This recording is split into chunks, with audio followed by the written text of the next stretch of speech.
Tonight on Coyote News, find out how slow internet speed on campus is affecting students, and a look at the shutting down of USD's ROTC program. I'm John Weatherington. And I'm Taylor Moore. As a college child, many people may wonder why Vermilion only has one liquor store. But there's something most students don't know about the city's number of available licenses. And they look at how one faith-based campus organization is expanding. Plus, an update on national sports headlines. And the Coyote football team ended Dakota Days with a victory. Details on these stories and more coming up. But first, the headlines with Caitlin Steffel. Despite the federal government shutdown, the Affordable Care Act is up and running. According to the individual mandate, all people are required to have some sort of health care coverage or face penalties.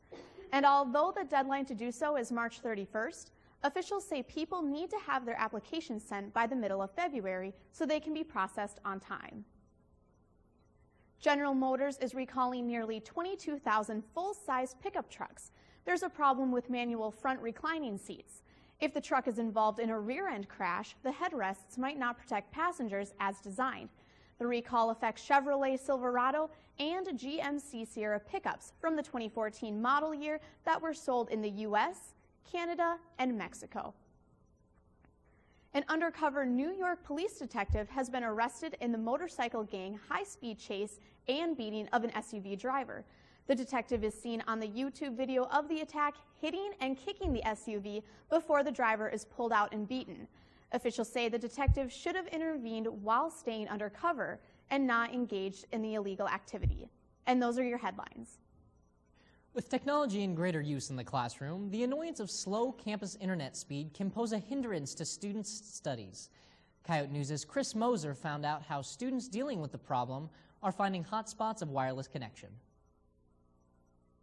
It's a familiar screen waiting for an internet page to load. An easier solution for some is to find the best internet hotspots on campus.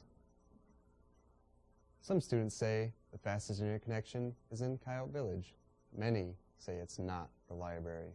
Others believe there is no hot or cold spot. Oh yeah, it's terribly slow. Cause like in my dorm, it is faster than in like the library, where it's just like I get hardly anything. I think it's just people like using it. I live over in Norton and Burgess. It can get slow, yeah, which is a little frustrating sometimes when we have to turn in papers. It's usually when I move from buildings from my dorm to over here that it gets slower.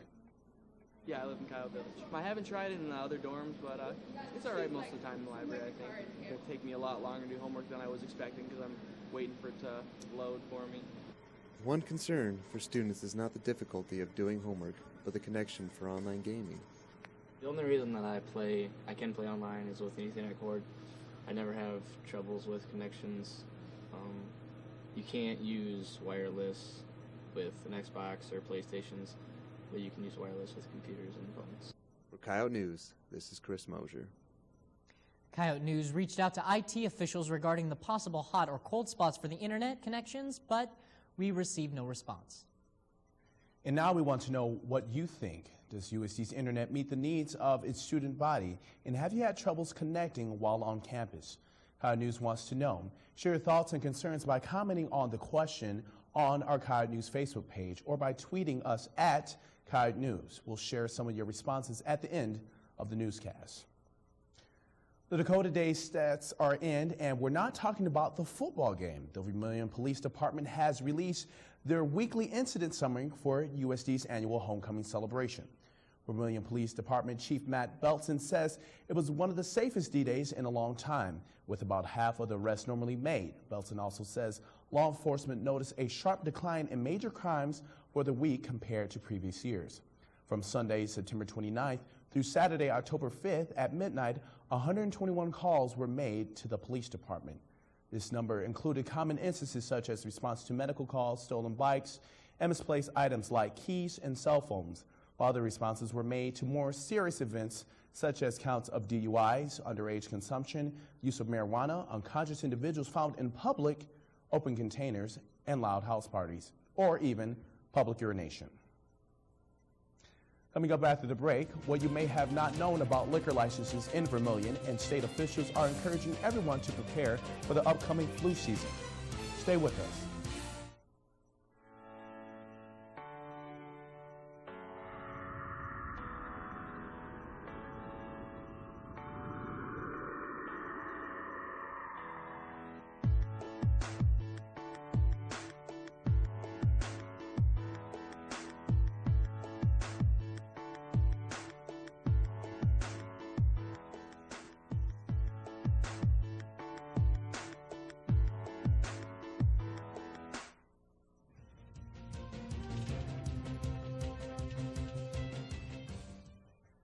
flu season is fast approaching, and many clinics and healthcare systems are offering the vaccine. The illness is highly contagious and is especially dangerous in young children and elderly adults. Overall, South Dakota ranks very high in vaccination rates. And last year, the state held the country's second highest number for flu vaccinations at 56%. State epidemiologist Lon Keitlinger says even though the state has a high vaccination rate, at least 44% of people are still unprotected. He says the flu strain is always changing, so citizens need to make sure that they get the vaccine every year. Free flu shots are being provided for state employees, spouses, and their dependents who participate in the state's insurance plan. The shots are being distributed in the atrium of the Lee Medical Building on USD's campus tomorrow from 9 a.m. to 1 p.m.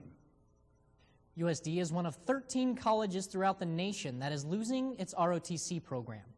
To help clarify why the program is ending and what it means for students currently involved, Coyote News' Courtney Sturrett is live in the muck with one of the military science professors. Courtney? Thanks, John. ROTC has been at USD for over 100 years, and I'm here with Lieutenant Colonel Ross Nelson to talk about these new changes. Thank you for being with me today, Lieutenant. So how does this affect the students who have just enrolled into the ROTC program? Well, they made the announcement last week. A program will close in May of 2015. So students in my freshman and sophomore classes, my MS1 and 2 levels, they will be given the option to either remain here at USD and be let out of their ROTC contract with no payback, or they will get the option to transfer to another university that has an ROTC program. When it comes to 2015, what does this mean for you and the other professors? About half of my cadre is active duty military, so we'll continue with our military careers. We'll do a permanent change of station to our next assignment.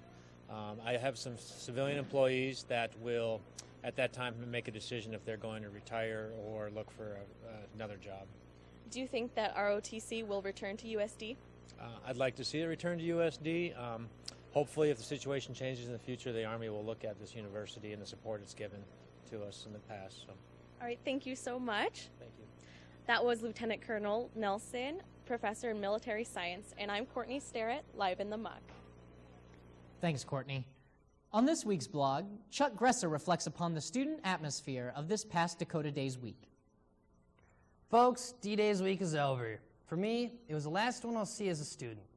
Since there's nothing else to talk about, how about we reflect on the past week? I saw 3 girls leaning over porch railings, 17 men asleep on random couches at strangers' houses, and just too many idiots throwing glass bottles after getting citations from policemen, warranting another citation from the same policeman. After 7 days of fun, I had to wake up Sunday to take in a fresh breath of air, a nice change from the smell of stale cigarette smoke outside the bars and inside people's basements. I also found something quite intriguing, a picture that represents the acronym USD perfectly. Cigarettes, beer cans, and a box of Plan B. Am I the only one who sees the irony there? It made me think back to the Coyote tour guide who took me from the fast track registration to a bus ride around campus. She said, "I know a lot of you have heard that USD stands for the University of Sex and Drugs, but it's totally not true." Well, she was obviously the girl who went home every weekend to hang out with her cat and her greasy hometown boyfriend. And she was wrong. Thanks for watching. And if you come back next week, I'll give you some great recycling tips to help keep your world green. Except for the white winter, of course. For Coyote Blog, I'm Chuck Gresser. Students have frequently questioned why Vermilion has just one place to buy liquor, but they may not know the reason why. The number of liquor licenses available for a city is based on a census, allowing the population to decide how many bars and stores are able to sell liquor. Vermilion's finance officer, Mike Carlson, explains the differences in the liquor licenses. The city has the on-sale liquor license, which is for restaurants and bars, which allows the sale of alcoholic beverages by the drink, whereas the package license restricts sales to only by the bottle. Vermilion citizens have voted to allow just one license in the city. It's possible for another store to get a license, but the town citizens would have to approve the action. They could vote to increase the number. The state statute does provide for the package licenses to be issued based on population again, and so based on our population, there could be up to 10 packaged licenses. Multiple gas stations, as well as Walmart and Hy-Vee, can sell beer and wine in town. Hy-Vee officials are said to be considering obtaining a packaged liquor license, but they did not comment for this story. Coming up after the break, the MUC expansion is in full swing, but what do students think of its progress so far? And an acclaimed South Dakota art supporter and major contributor to USD has died. Stay tuned. Wealth. Money.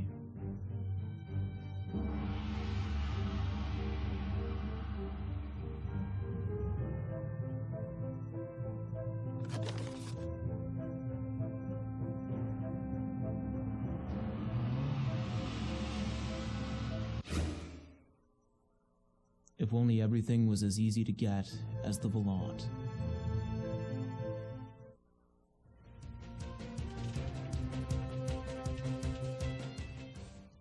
A former USD Dean of Fine Arts has died. John A. Day passed away on Sunday, September 29th. Day joined the USD art faculty in 1976, and throughout his many years at the U, he served as art department chair, dean of the College of Fine Arts for 24 years, vice president for academic affairs, and director of the University of Art Galleries from 1977's founding and until 2009. During that time, Day curated over 50 major exhibitions, some of which toured nationally. As curator of USD's Oscar Howe collection, and he oversaw the world's largest collection of Howe's work and played a large role in establishing the Oscar Howe Archives and the Oscar Howe Memorial Association. Among many other awards, Day was the recipient of the South Dakota Governor's Award for Outstanding Support for the Arts by an individual. Day was 74 years old. CREW is a faith-based organization that's been on campus for 15 years, and this year the program's membership has seen significant increases. Coyote News' Kathleen Surrey is live in the MUC with CREW member Kat Babb. Kathleen. Thanks, Taylor.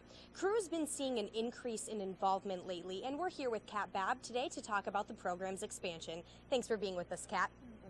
Now, how has the program changed over previous years, especially in increase in membership lately? I think if anything, we've just had a stronger leadership. So through that, we've been able to just talk to more freshmen and get more people involved right from the get-go. And I think that's really helped our numbers a lot. So, now, can you give us some approximate membership numbers from this year to previous years? I'd say last year we're probably more in the 150 to 200 range, but I think this year we're more looking at 200 to almost 300 people coming on. So. Now, tell us, what exactly does CREW stand for, and what do you actually do in the program? Essentially, one thing, at least for our campus, is we really go by 3 A's, which is we live with authentic relationships with each other. So we're trying to build community, making sure that people have just good friends they can turn to just within the organization. We want to be living alive walks with Christ. So it's something that we're really trying to live out with our faith every day, and that's one of our main goals. And then also just advancing the gospel on our campus. So sometimes you may see us sharing in the MUC or something, or just talking to people and just trying to figure out where they are with their Christian belief and things like that. So. That's kind of our main premise, but the biggest thing is that we're focused on just talking to different people and just getting to know people. All right, thanks so much for being with us. Once again, that was Kat Babb with CREW, and live from the MUC, I'm Kathleen Surrey. Thanks, Kathleen. USD's 99th annual Dakota Days celebration ended with a win against Missouri State on Saturday at the Dome. But the football team weren't the only ones who brought home the title this weekend. At halftime of the game, Gavin Pokup and Anna Hieronymus were named the new Mr. and Ms. Dakota for 2013. The two were chosen from a final group of 14 contestants, and all were nominated by different campus organizations. Hieronymus is from Valley Springs, South Dakota, and is majoring in Spanish and economics. Pokup is from Gregory, South Dakota, and is a history and English major. The MUC expansion is well underway, and with a projected completion date of spring 2014, the end is getting closer. But is it worth the wait? On this week's Yote Report, Jillian Doom finds out what students think of the addition's progress so far. Tall black fences and construction noises have become the norm in the middle of USD's campus the past year and a half. For a time, students hardly took notice. until the final finish date was released and anticipation started to build. Behind these fences, busy crews worked through the day to finish the muck expansion that's expected to be finished by the spring semester. While many agree that the project could have been done earlier, many students like sophomore Brad Zwart are excited for the new options it will bring. Personally, I think it would be nice to hurry up a little bit, but I can't wait till it's done. I'm excited to have some new vendors, have some new variety of food. These new vendors include Qdoba and Chick-fil-A, as well as Einstein Bagels, which already has a temporary location in the old fishbowl room. Contrary to many students' thoughts on the construction timetable, sophomore Anthony Gosh says he's noticed many quick improvements since the beginning of the semester. I think they did the siding extremely fast. I remember just 1 week it was all not there, and the next week they have all the rock put up on the wall. I thought that was very impressive. The larger student union will provide more dining and moving space in the muck. Zwart says the extra space and choices should greatly diffuse the noon rush. The construction has also removed several study tables in the muck concourse. But in all, Zwart doesn't believe the expansion has inconvenienced him or the university. But he says the sooner it's done, the better. For the Oat Report, I'm Jillian Doom. Thanks, Jillian. Coming up after the break, the football team ended D-Days with a win, plus everything you need to know about what's happening in the world of National and Coyote sports.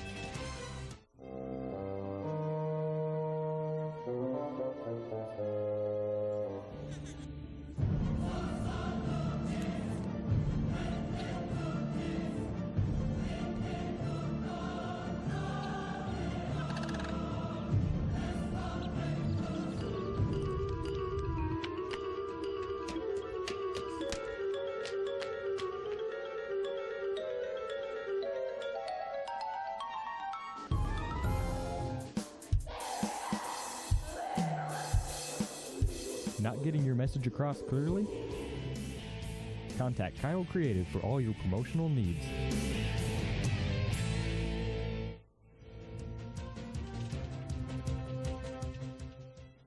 Tonight on Coyote Sports, USD Athletics has lost a well-known supporter, and the football team earned a big homecoming win. Thanks for watching. I'm Malachi Peterson. And I'm Erica Arpan. The Coyote volleyball team continues its success, and one player is being honored for her hard work. But first, the headlines. Caitlin? The Vikings have signed a new quarterback who has the potential to start in upcoming games. The Minnesota team signed Josh Freeman Monday night and has cleared roster space in time for today's practice. Head coach Leslie Frazier says it's not likely Freeman will start for Sunday's game against Carolina, but he can compete for the starting quarterback position once he's up to speed on the team's offense. Major League Baseball has filed a motion to move Alex Rodriguez's case against the league and its commissioner to federal court. MLB officials hope that by moving the case to federal court, the judge will eventually dismiss the case. Rodriguez is appealing his suspension stemming from alleged violations of the MLB's drug agreement. And that's a look at what's new in sports. A well-known Vermillion resident and former USD football coach has died. Mike Friedel passed away Sunday at the age of 57. He had been hospitalized for more than 7 years after suffering a permanent brain injury during an accident. Friedel had been putting air into a truck's tire when it exploded.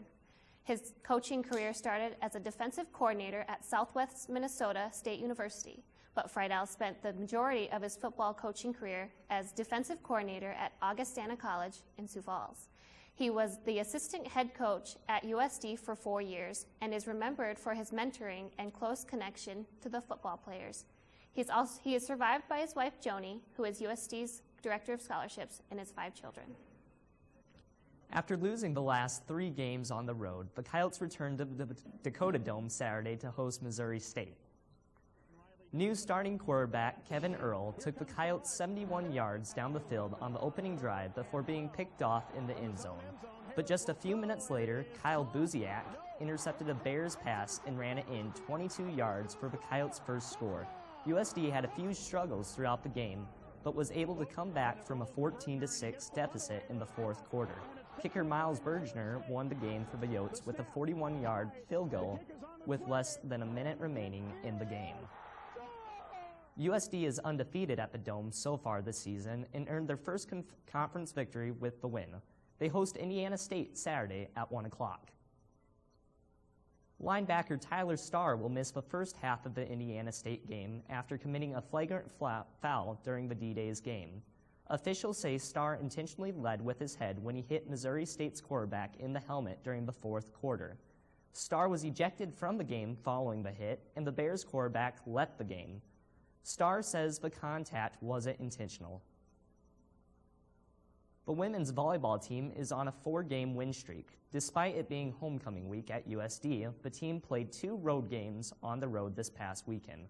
The Coyotes started the trip at North Dakota State for a Summit League conference matchup. The Coyotes defeated the Bison 3-1. Kendall Crittenbrink led USD with 26 kills. Saturday, the Coyotes traveled south from Fargo to in-state rival SDSU.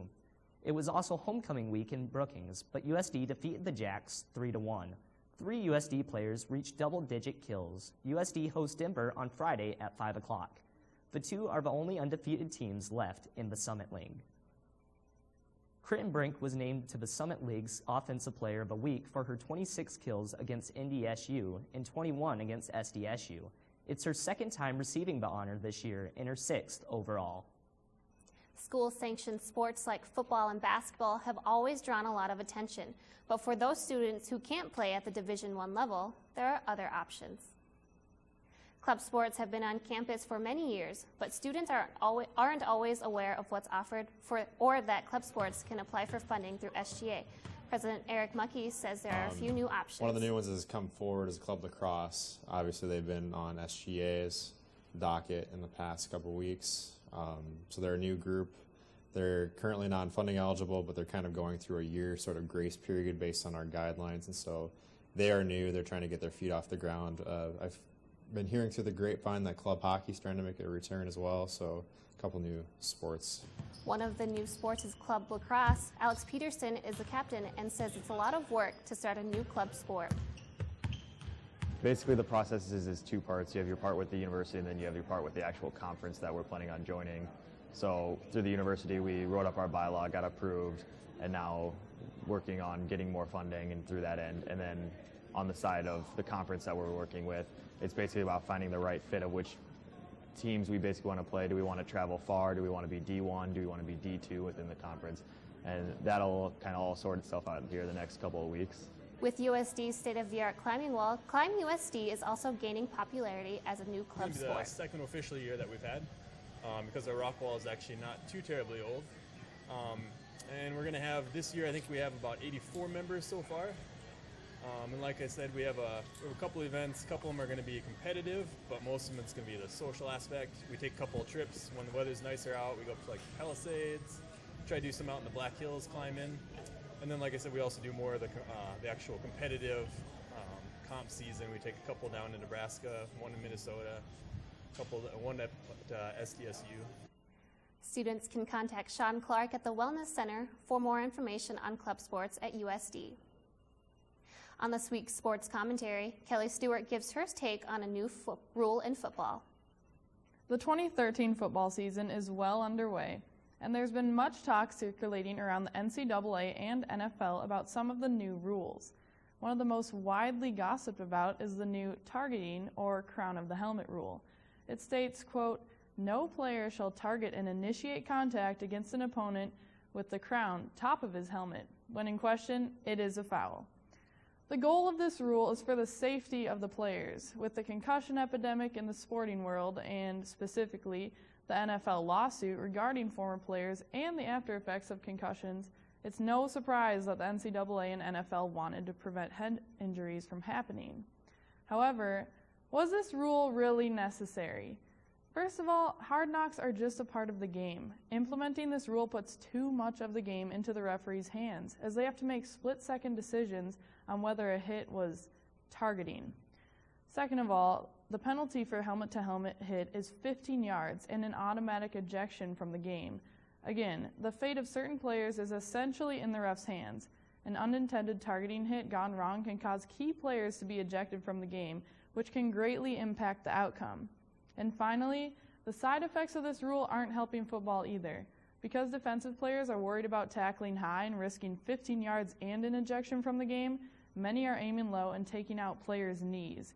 Your head has a helmet, your knees don't have much. I'm not saying that the athletes should try to aim for the head and give concussions, but I'm sure if you ask most players, they'd rather get their bell rung than tear an ACL or more. My final thought, let the players play, including Tyler Starr in the first half of Saturday's game at the Dome. For Coyote Sports, I'm Kelly Stewart. Thanks, Kelly. After the break, what are students' favorite meals around Vermilion? Plus, a look at your Facebook and Twitter responses. Coming up.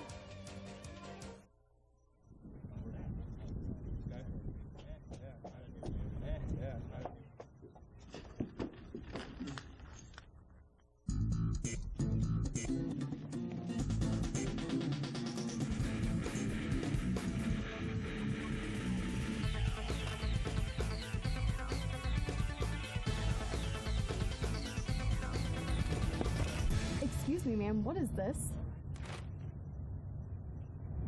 Obstacle course training. It's how we prepare our staff to get you the news first. Not bad. The Blonde, first to the news, first to you. The student's voice for 125 years.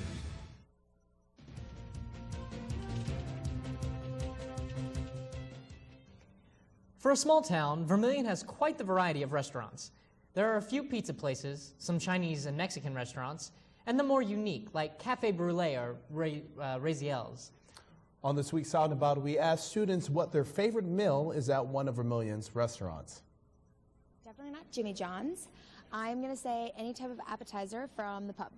Cafe Brûlée, the chicken and apple panini with sweet potato fries. Definitely a #1 from Jimmy John's. Chicken wings from the Muck. The chicken and cheese at Jones. The garlic mashed potatoes from Mr. Smith's. I like making my own sub at Mr. Smith's. Pepperoni pizza from Little Italy's. I would say fettuccine alfredo from Little Italy's. My favorite thing to get at a Vermilion restaurant is at Silk Road. They have edamame, I think that's how you pronounce it. It's like salted soybeans, and I love it. A princess chicken at Silk Road. Definitely anything from Silk Road. Place is the bomb. Chicken fried rice from Silk Road. The meat and potato burrito at Taco John's. That would be a snack wrap at McDonald's. Loved Cafe Brûlée and the chicken Alfredo. Say the pork sandwich at Cafe Brûlée. A 5-star grilled cheese at Cafe Brûlée. I'm going to have to say the shakes at Cherry Street are amazing. The service is rough. I know that's not a meal, but their shakes are really good. And now for your Facebook responses. We asked if students have trouble connecting to USD's internet. Sean Dome replied that the internet has really improved over the last year. It is a lot easier to connect and stay connected to since they changed it to the SD Secure. Thanks, Sean. We appreciate your response. A new copy of the Volant hit newsstands today. Be sure to pick up a paper and read how an international student from Kenya is dealing with the emotional effects of being away from family and friends experiencing the Islamic fighting in Nairobi. You can read that story and others online at volantonline.com. A Utah man has been sentenced to 7 days in jail after a high-speed chase that he claims was because of a bathroom emergency. 39-year-old Jeffrey Laub told a judge Monday that he ate something that upset his stomach and was racing to get to a rest area in Logan Canyon. First District Judge Thomas Wilmore called the explanation one of the worst stories he's ever heard. Judge pointed out that Law passed several outhouses while he led a Utah Highway Patrol trooper on a chase last spring that reached 111 miles per hour. That's all for Coyote News. Don't forget to like us on Facebook and follow us on Twitter so you can respond to our questions each week. Have a great night. We'll see you next time.